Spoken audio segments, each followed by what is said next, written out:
Jamison heating and cooling presence. What is up, Jamison family? Hey, Once hey. again, Brian and Ryan here for our next taco plug. And right now, we're here at Tacos Los Cholos in the heart of Fullerton, yes. California. This is going to be one of our local spots that we want to make sure that you guys try. This is a household name here in Fullerton. You're going to see with how busy it is inside. So don't worry, come check it out. It's hot as hell, conservation on my mind. I'm trying to beat the heat, so I'd rather stay inside. It's Techy Taco Tuesday. Techy Taco Tuesday. It's Techy Taco Tuesday. Techy Taco Tuesday. Techy Taco Tuesday. Brought to you by Jamison Heating and Cooling Services, your friendly neighborhood HVAC pros. It's Techy Taco Tuesdays on my brain. Okay, so guys, we're here. This is insane. Like, Los Cholos. obviously, everything looks so good. I have never had something like this. Me neither. Me neither. Definitely Los Cholos, I gotta admit, it is on my regular monthly pit stop for sure. Their Papa Loca is their kind of signature Dish.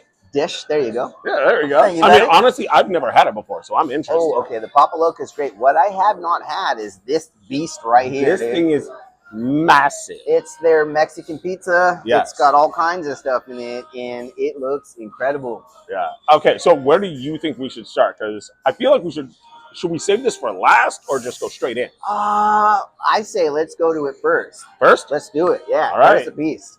Let's see. So Los Cholos, like we said earlier, Fullerton, California. I could be biased, but there's two locations. I like the Fullerton location better. The original location is Anaheim, California. It is off of State College, I think before Lincoln.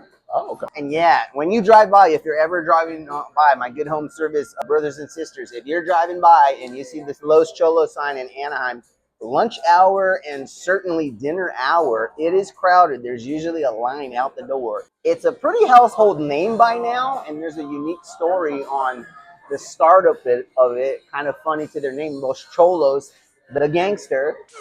So that's kind of maybe another story for another day. Maybe we'll table talk it or tech talk it at the table before we get into our techie talk.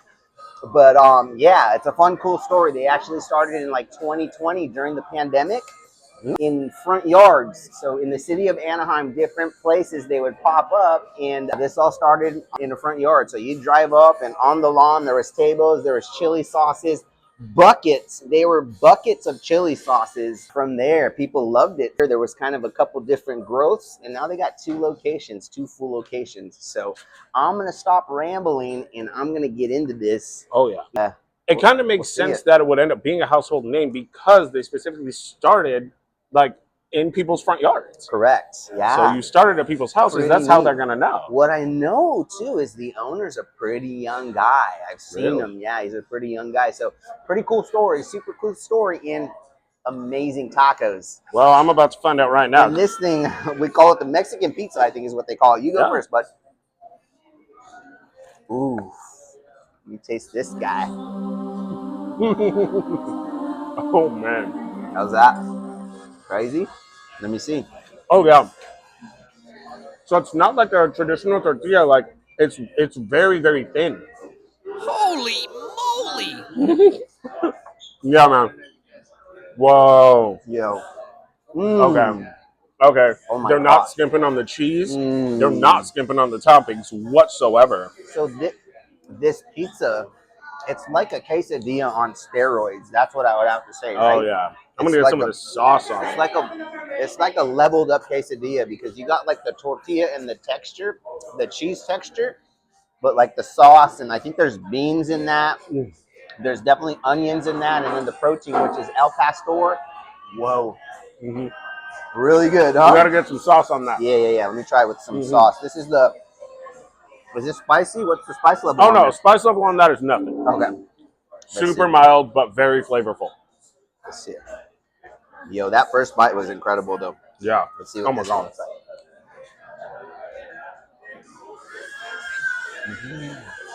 Right? There it is. There it is. We got him. That's it. Oh man. I've come here often and I've seen that pizza on people's tables, And this is the first taste test? Dude. Yes, this is a definite must-have. So, you're either calling one of your home service brothers or sisters, you're calling one of your colleagues and saying, yo, are you ready for lunch? Meet me there, and you're sharing this. Yes. Otherwise, you're stopping by before your next call, you're grabbing this, and you're probably taking some home to the kids or the wife, or round 2 for your dinner, because this thing is huge. It's a whole pizza. Now, what do we have? That's it. Here. That's it. That's their signature. This is what brought me to them. This is what all the craze is. It's steamy. What all the craze was, I should say.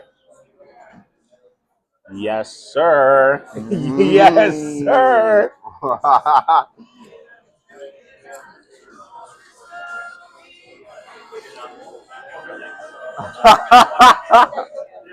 I mean, like, what have we been doing? Cheesy, huh? What have we been doing? Yeah, dude. That was so good. Piping hot potato, perfectly cooked. Perfectly cooked. And then all of the meat on top. Oh, my God. Yep. Mm-hmm. And then, like prime cut, I did order a filet mignon taco. Oh, if you guys want to take a look at that? See that? Oh yeah. We got a chorizo taco there, and then we got a filet mignon taco there. Wow. So, like I said, household name. Some of you watching this are probably like verified. I've had that, and it's fire. Yeah. If you have not had this, Anaheim or Fullerton, Make the trip for real. definitely, 100%. definitely on the must try for sure. Yeah. We're going to finish this up. We'll see you guys back at the desk. We got plenty to talk about, all right? We'll see you there. See ya. It's Techy Taco Tuesdays on my brain. All right, we are back at the table, and since the season is changing, I mean, even here in California, we're actually starting to feel it pretty quickly. Evenings are getting a chill in the air. Very much getting so. a chill in the air. Yeah. Yes, indeed. And so we've on this podcast talked so much about obviously like air conditioning and cooling. Now we need to talk about heating and furnaces. Transitioning seasons. Yes. Definitely. As the pros, we got to be prepared for the shift. And it's kind of a knowledge shift, too, a little bit. And, 100%. Because, I mean, for me, if I was like a homeowner, I wouldn't understand that the thing outside of my house doesn't do both of those things. Right. I have no idea. Exactly. And you don't need to know that, right? You need to know where the thermostat is and how to turn it on. That's basically, it, right? yeah. But yeah, I'm excited about this episode, Bri. I feel like this is a meaty episode. 100%. So if anybody has started this episode, started this one, and they're watching it, and you are an HVAC expert, I know we are trying to key in on a home service as a whole, electrical, plumbing, roofing, but we're HVAC pros, so we're going to naturally talk about HVAC more. Right. And so we are going to talk about a very important topic, and that is safety and heat exchangers. Yes. So obviously for myself, I had to do a little bit of research to get into like some of the big things about furnaces and heat exchangers and how potentially like, especially, I mean, we're in the spooky season. So like how potentially there are big dangers in not paying attention to these things. Yeah, I mean, you can have a pain in the butt issue happen, which is just annoying and time consuming, and you have to reach out to a professional to take care of it. You could have a catastrophic scenario where, I mean, worst case scenario, your house burns down, your home burns down. Right. And that's pretty scary. There's definitely articles and research you can do of that. On top of the big one, right? The big one is carbon monoxide poisoning, dude. Yes. And so I have some things in front of me about that. Well, number one, this is something that I already knew, but some people don't know. When it comes to carbon monoxide, it is odorless, it is tasteless, it is colorless. You cannot see, taste, or like feel it or smell it specifically. Yeah.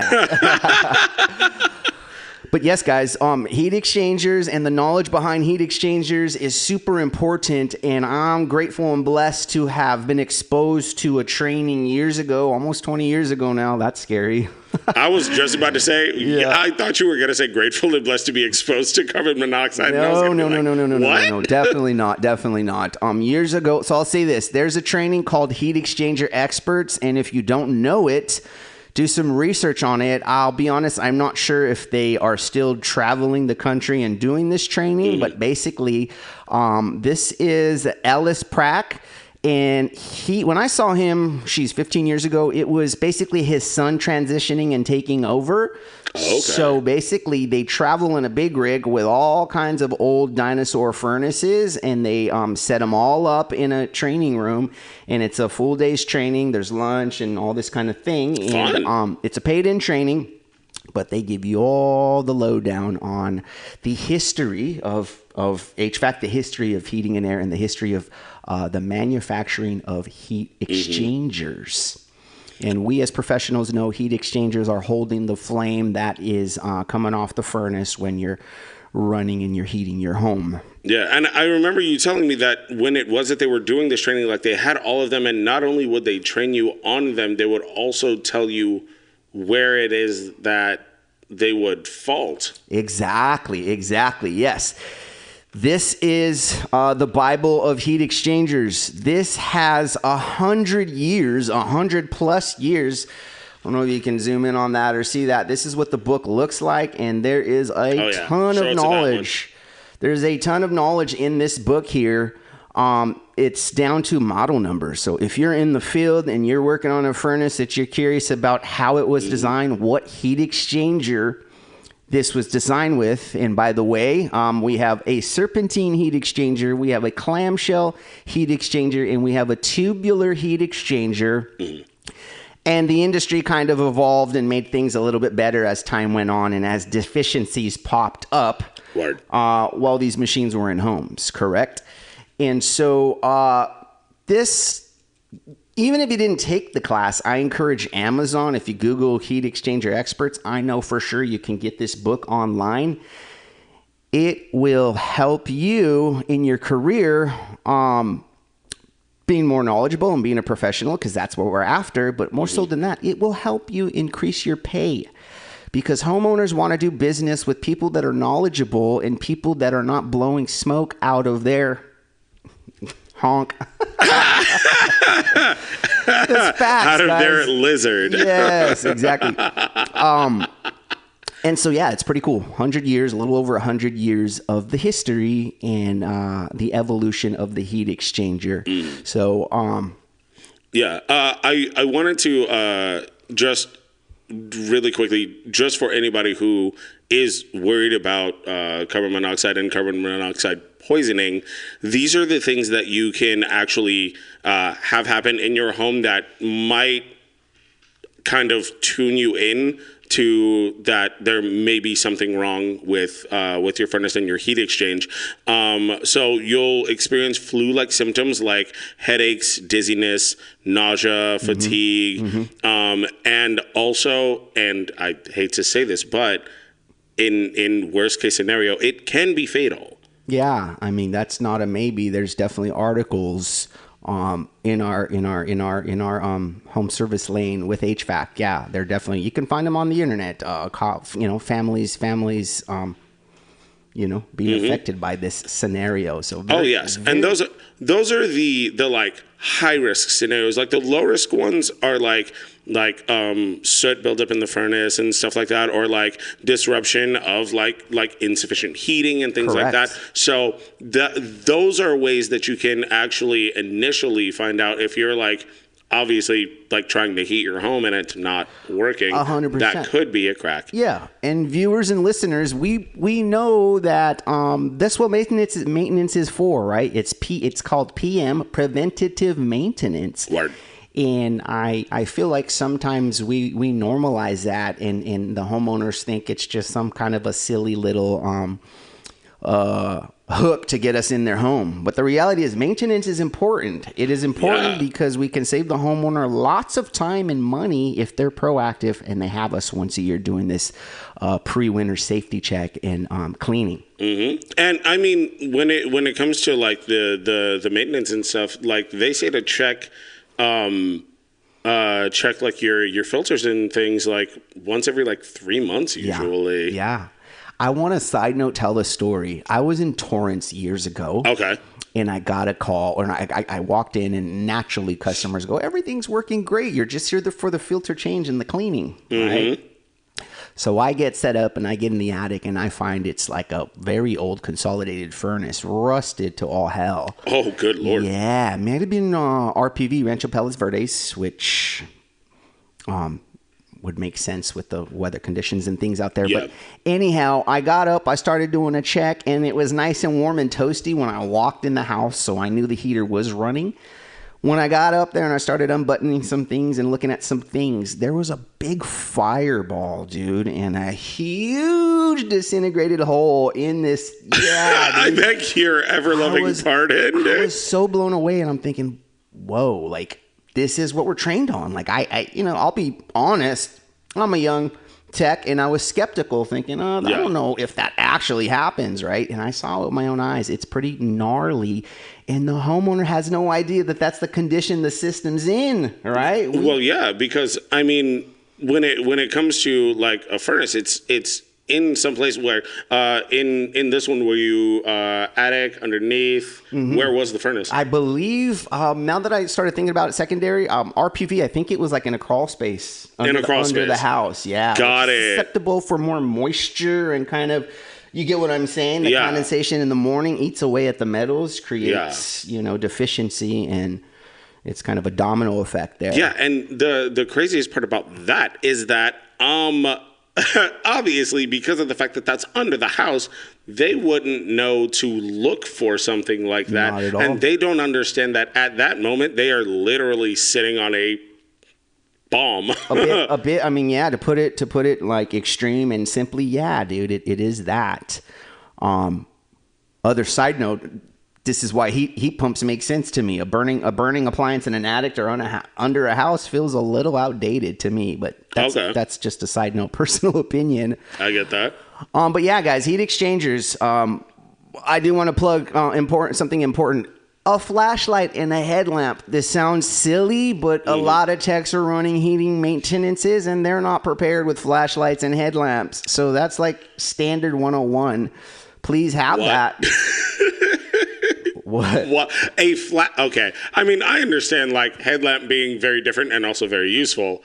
You ain't walking in with a flashlight, dog? But dude, there's so many tools. You're right. But unfortunately, it happens. There's so many tools that we need for our job. And if you're not a focused technician, you're all over the place losing tools, leaving tools in customers' houses. It takes a lot of focus. This job takes a lot of focus. And so, yes, unfortunately, some of my top guys, sometimes I'm like, dude, where was your flashlight? Oh, no, I had my phone. Let me say something on that.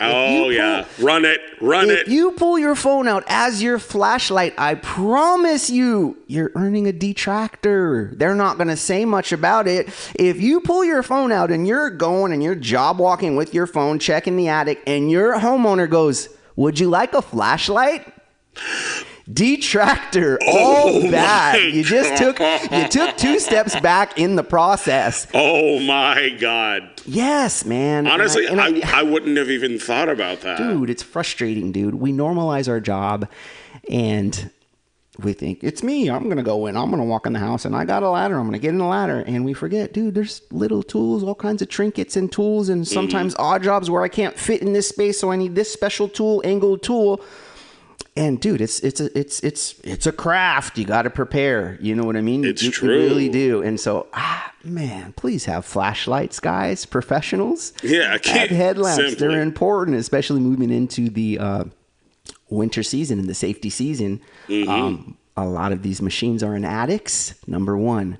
Number 2, all of the duct work is in attics. Yeah. So why do we not have headlamps and flashlights if we should be doing our due diligence and proper job getting in the attic and checking all the ductwork? We got to check sizing, we got to check durability, and we got to check we got to see if it's going to hold up the new equipment that's in the house. Right. And I would say for myself, I mean, I'm sorry, but like headlamp exclusive, I feel like is the best to have because of the fact that you get to use both your hands. That's it. A headlamp is period. Crucial, dude. We need both of our hands as we're doing our job, as we're unbuttoning the system.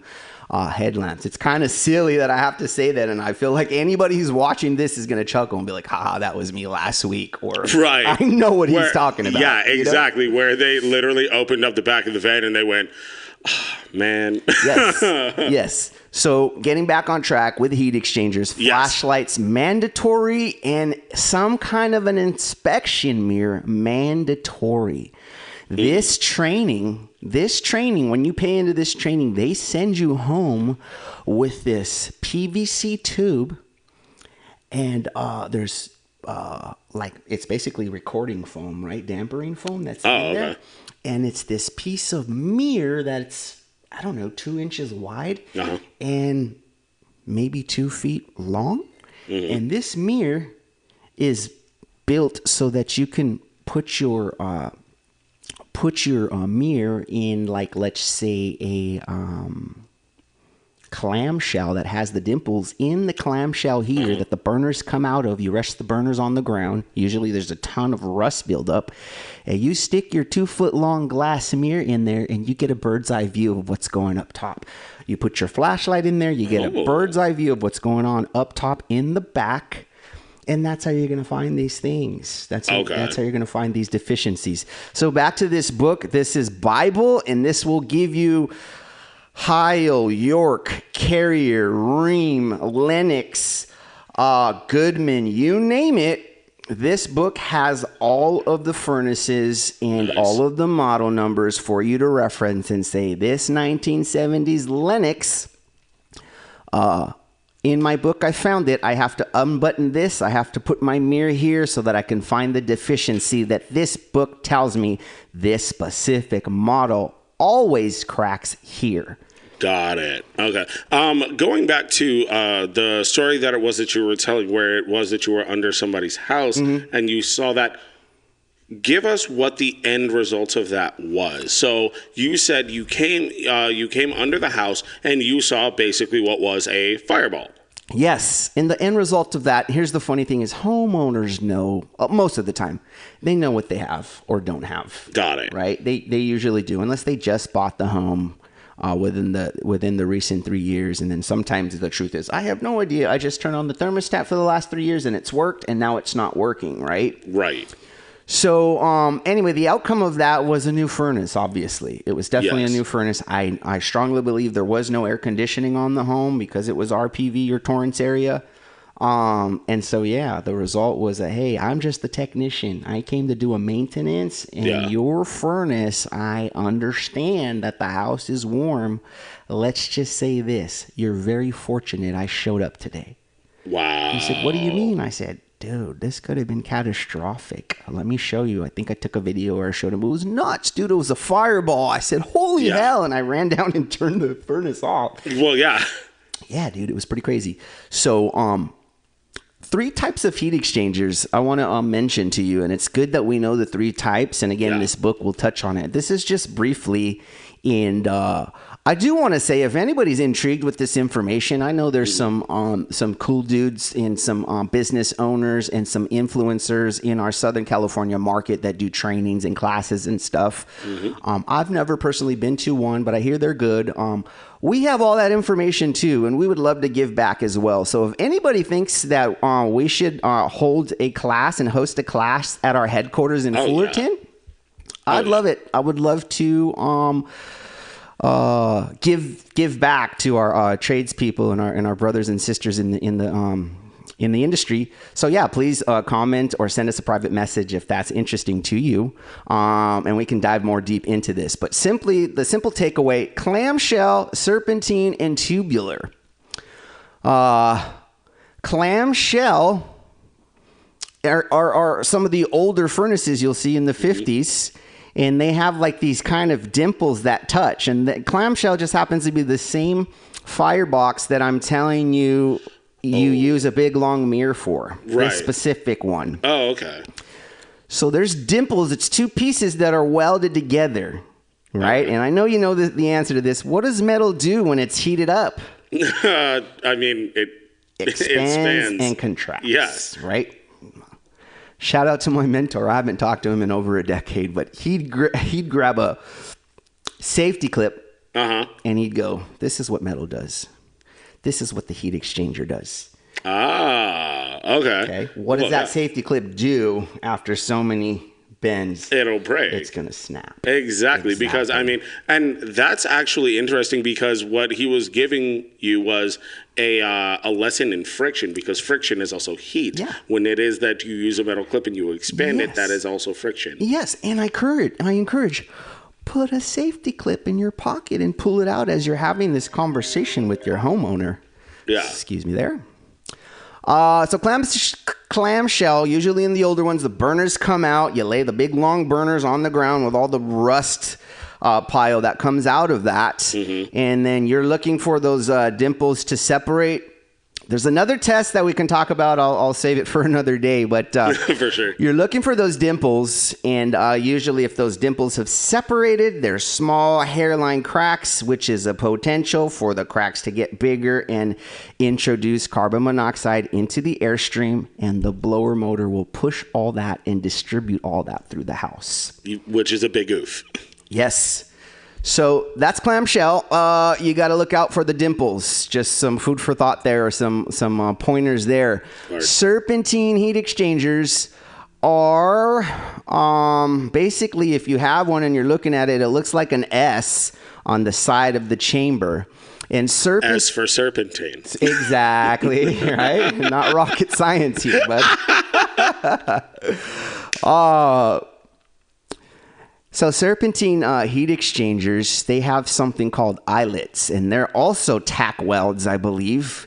And the eyelets, because of metal expanding and contracting, they will become deficient. They will become loose. Okay. They will fall out of the firebox sometimes. Yes, you'll find them in a blower motor sometimes. Yeah. And that's a big, dangerous detail. Yeah, Very dangerous. That's is 911, 100%. Yeah, that is the moment of, hey, again, people are going to start dropping.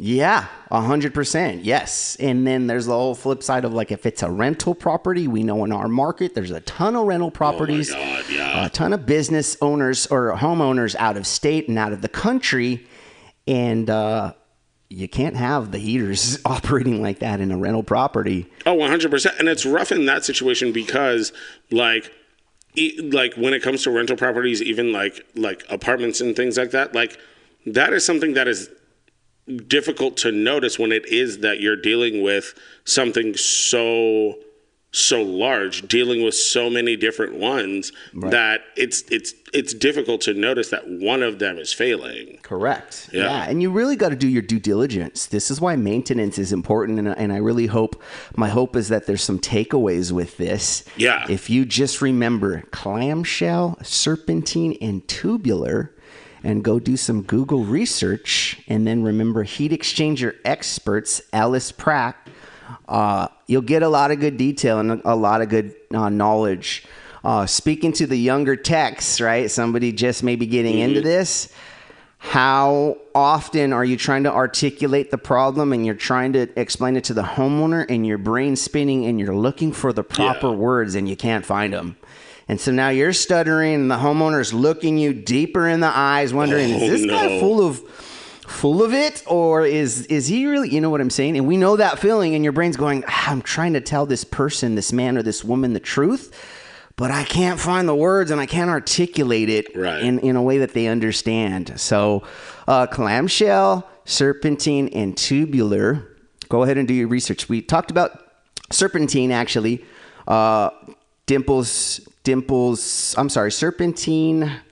serpentine is the one that might fall. Eyelets, the little circular eyelets, right? So those can fall out. The last one would be tubular, and how and why tubular are deficient is because, and you'll see tubular in specifically, I remember Reams, I think some Goodmans are stainless steel.